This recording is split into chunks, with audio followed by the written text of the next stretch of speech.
Kita ke informasi lainnya, Rabu siang kemarin Forum Perbekal Kabupaten Tabanan mendatangi kantor DPRD Kabupaten Tabanan. Kedatangan mereka terkait penghasilan tetap paratur desa yang tidak sama antara desa satu dengan desa lainnya.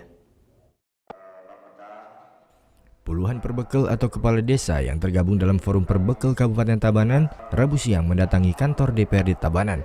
Kedatangan mereka untuk mencari solusi terkait peraturan Bupati nomor 47 tahun 2016 yang salah satunya mengatur penghasilan tetap.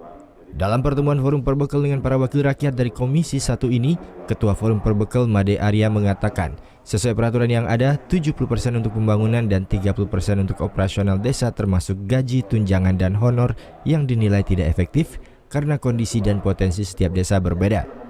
Bagi desa yang memiliki lebih dari 4 banjar, alokasi dana desa sebesar 30% tentunya tidak mencukupi. Akibatnya penghasilan perangkat desa dan perbekal antara satu desa dengan desa lainnya memiliki perbedaan yang cukup besar. Hal ini tentunya menimbulkan persoalan dan kecemburuan. Ya, tuntutan kita itu aja, bukan tuntutan sih sebenarnya, harapan kita itu saja. Regulasinya dipertegas, yang kedua dari segi anggaran pun bisa ditingkatkan, itu aja. Dari pertemuan tersebut akhirnya disepakati agar penghasilan tetap perangkat desa dan perbekal bisa sama rata di setiap desa dan tidak melanggar peraturan pemerintah nomor 43 tahun 2014. Salah satu pilihan yang bisa ditempuh adalah dengan mengalihkan program keuangan khusus gempur miskin yang selama ini dinilai tidak efektif. Untuk menambah ADD ada program yang ternyata selama ini kan kita nggak jelas itu. Dan ternyata juga banyak desa yang belum responsif. Nah untuk itu kan ada peluang besar, kita masukin aja ADD untuk menyelesaikan persoalan yang sudah bertahun ini.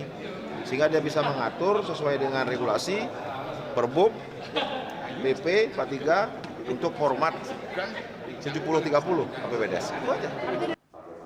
Dengan adanya solusi ini diharapkan bisa menyelesaikan permasalahan terkait penghasilan tetap bisa berjalan secara berkeadilan, yakni sesuai dengan potensi yang ada di masing-masing desa. Surya Sanjaya melaporkan untuk NET. Thank you.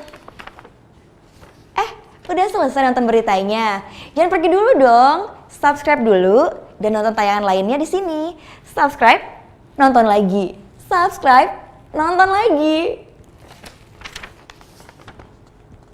Kak.